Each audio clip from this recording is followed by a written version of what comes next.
ನಡೆದಂತಹ ಕ್ಯಾಬಿನೆಟ್ ಮೀಟಿಂಗಲ್ಲಿ ಜಾತಿ ಗಣತಿ ವರದಿ ಮಂಡನೆ ಮಾಡ್ತಾರೆ ಅನ್ನುವಂತಹ ಮಾತುಗಳು ಕೇಳಿ ಬರ್ತಾ ಇತ್ತು.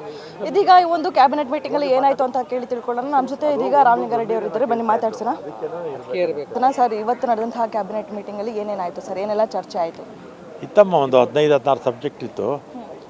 ಜೊತೆಗೆ ಹಿಂದುಳಿದ ವರ್ಗಗಳ ಆಯೋಗ ರಚನೆ ಮಾಡಿದಾರಲ್ಲ, ಅವರು ವರದಿ ಕೊಟ್ಟಿದ್ದಾರಲ್ಲ, ಅದು ಕೂಡ ಮಣ್ಣೆ ಆಯಿತು. ನಮಗಿನ್ನೂ ಕಾಪೀಸ್ ಕೊಟ್ಟಿಲ್ಲ. ಶಿವರಾಜ್ ತಂಗಡಿಯವರಿಗೆ ಮುಖ್ಯಮಂತ್ರಿಗಳು ಮಂತ್ರಿಗಳಿಗೆಲ್ಲ ಕಾಪೀಸು ಎಲ್ಲ ಕಳಿಸಿ ಅಂತ ಹೇಳಿದ್ದಾರೆ, ರಿಪೋರ್ಟ್ ಕಾಪೀಸು. 17ನೇ ತಾರೀಕು ಕ್ಯಾಬಿನೆಟ್ ಮೀಟಿಂಗ್ ಇದೆ. ಇದು ಒಂದೇ ಸಬ್ಜೆಕ್ಟು. ನಮಗೇನು ಅದು ರಿಪೋರ್ಟ್ ಮಂಡನೆ ಮಾಡಿದ್ದಾರೆ, ನಮ್ಗೆ ಕೊಡ್ತಾರೆ. ನಾವು ಓದ್ಕೊಂಡು ಆಮೇಲೆ ಕ್ಯಾಬಿನೆಟ್ಗೆ ಬರ್ತೀವಿ. ಸರ್, ಈ ಒಂದು ಜಾತಿ ಗಣತಿ ವರದಿ ಏನಿದೆಯೋ ಇದಕ್ಕೆ ಕಾಂಗ್ರೆಸ್ನಲ್ಲೇ ಸಾಕಷ್ಟು ಒಮ್ಮತ ಇಲ್ಲ ಇರುವಂಥದ್ದು. ಯಾರೂ ನೋಡಿಲ್ಲ ಆ ವರದಿ ಏನಿದೆ ಅಂತ. ಒಂದು ಸೀಲ್ ಆಗಿದ್ದ ಬಂಡಲ್, 2 ಬಂಡಲ್ಲು ನಮ್ಮ ಎದುರಲ್ಲೇ ಓಪನ್ ಮಾಡಿದ್ರು. ಇನ್ನು ನಾವು ಯಾರು ನೋಡಿಲ್ಲ. ಅದರಲ್ಲಿದೆ ಅಂತ ಅವ್ರಿಗೆ ಹೆಂಗೆ ಗೊತ್ತು? ಕನಸು ಬಿದ್ದಿರುತ್ತಾ? ಆ ಥರ ಇಲ್ಲ ಸರ್. ಇದೀಗ ಈ ಒಂದು ಜಾತಿ ಗಣತಿ ವರದಿಗೆ ಬಿಜೆಪಿಗರು ಕೂಡ ಸಾಕಷ್ಟು ಆಕ್ರೋಶ ವ್ಯಕ್ತಪಡಿಸಿದ್ದಾರೆ, ಅವೈಜ್ಞಾನಿಕವಾಗಿ ಮಾಡಿದ್ದಾರೆ ಅಂತ.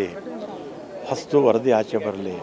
ಆ ವರದಿನೇನಿದ್ರು ಜನಕ್ಕೆ ತೊಂದರೆ ಆಗುತ್ತೆ ಅನ್ನೋಂಗಿದ್ರೆ ಆಮೇಲೆ ಅವ್ರು ಆಕ್ರೋಶ ವ್ಯಕ್ತಪಡಿಸಲಿ.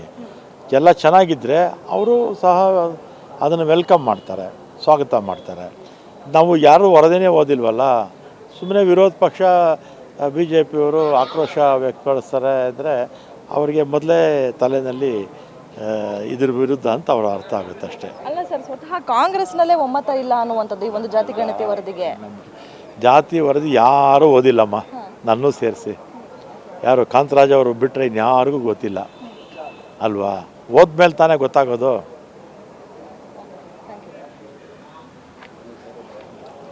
ಇದಿಷ್ಟು ಸಚಿವರಾದಂತಹ ರಾಮಲಿಂಗಾರೆಡ್ಡಿ ಅವರ ಮಾತು. ಕ್ಯಾಮರಾ ಪರ್ಸನ್ ರೂಪೇಶ್ ಜೊತೆ ಕವನ ಶಿವಣ್ಣ, ಗ್ಯಾರಂಟಿ ನ್ಯೂಸ್, ಬೆಂಗಳೂರು.